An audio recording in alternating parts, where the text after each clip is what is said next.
is my audience. Hi, I'm Remington Cayley, and my persuasive speech today is on why hunting is important and how it plays a very important role in the ecosystem and in the economy of rural counties. Without hunters, animals' populations would skyrocket and create an unbalance in the ecosystem for many different reasons.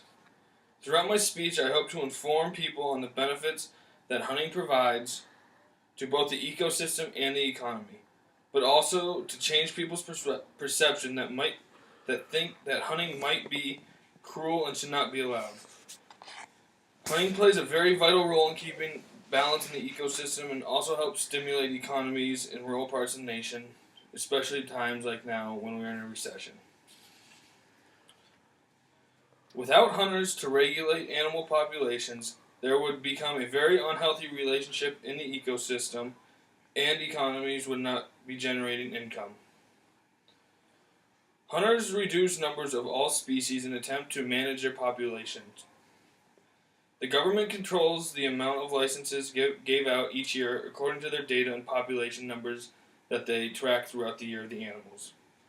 Each state researches animal population numbers and then decides an allotted amount of tags to be permitted for that hunting season. People also must remember that just because you receive a license does not guarantee that you will technically harvest that animal or kill the animal. It is just giving you an opportunity to hunt. So not every hunter will actually kill an animal. The effect of government intervention helps maintain healthy population numbers and retains order in the ecosystem. Hunting also plays such a big part in many rural homes in the United States. Many people depend on the meat that they receive from the animals that they kill. So it also provides families with food. This is also used as a recreational activity with many people, and a lot of people enjoy this and pass lessons learned from generation to generation. Without proper population management, animals' numbers will begin to exceed in the capacity in an amount that the capacity cannot, or the land cannot provide. This will result in habitat abuse, starvation, and death, and this is according to the Texas state government.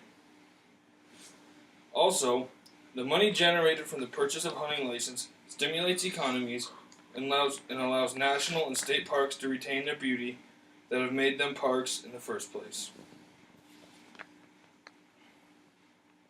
Because each hunting permit costs money, the money that is generated from this can be the main source of income in many rural governments.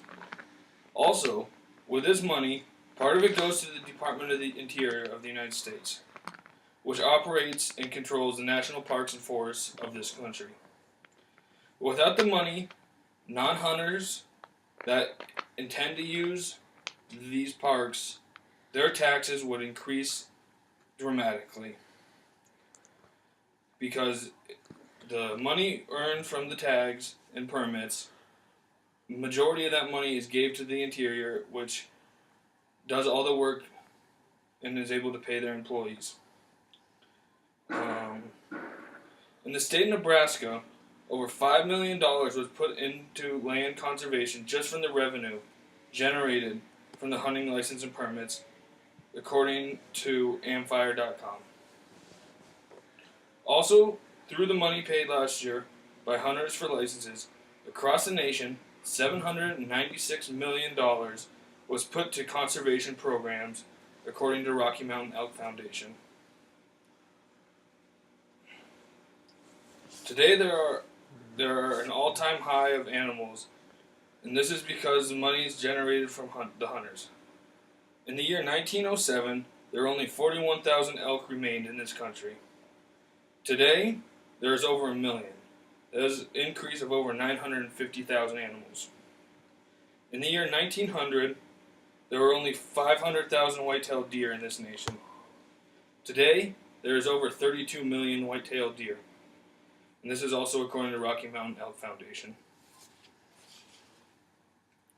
Because of hunters managing animal populations, there are very few livestock and predator losses, according to the Farm and Ranch Guide. So without the presence of hunters, predator numbers would also decline very rapidly because of the more source of food. This would create many more incidences with farmers' livestock. This would create more losses for farmers, creating a decline in the economy and the beef industry. There are other means to help keep healthy populations, but these means are much more dangerous to society and can be very detrimental if not closely managed. In the Rocky Mountain regions, wolves have begun to be reintroduced in order to restore natural elk habitats in the mountains.